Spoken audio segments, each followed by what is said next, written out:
અંકલેશ્વર હાસોદ પંથકના ખેડૂતોએ અખાત્રીજના પર્વ નિમિત્તે ભૂમિપૂજન કર્યું હતું। આ પૂજનનો મુખ્ય હેતુ આખા વર્ષ દરમિયાન ખેતીમાં સારી ઉપજ મળે તેવી કામના કરવાનો હતો। ખેડૂતોએ ખેતરમાં દીવો પ્રગટાવી શ્રીફળ વધેરી પૂજન અર્ચન કર્યું હતું।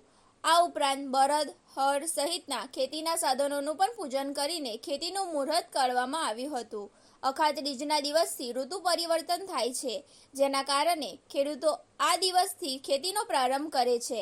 સારી ઉપજ માટે અન્ન અને ભૂમિની પૂજા કરવામાં આવે છે।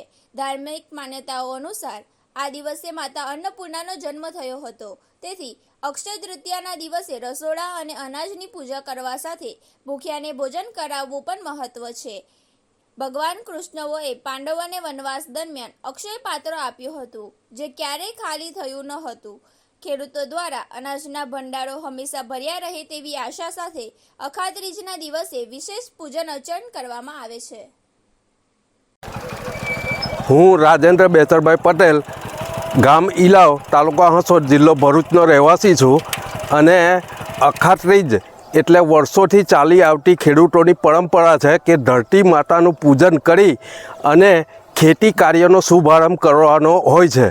આ દિવસે અમે ધરતી માતાને પૂજા અર્ચન કરી ખેતરની પ્રદક્ષિણા કરી અને પછી ખેતી કાર્યની શુભ શરૂઆત કરીએ છીએ, જેથી ખેડૂતોના ઘરમાં ધન ધાન્યની કોઈ દિવસ અછત રહે નહીં અને ખેડૂતને એમ પણ જગતનો તાત કહેવામાં આવે છે, એટલે કોઈ પણ ભૂખ્યા ના રહે અને સર્વને અન્ન મળતું રહે એવી કામના કરી અમે આજથી ખેતી કાર્યનો શુભારંભ કરીએ છીએ। જય હિન્દ।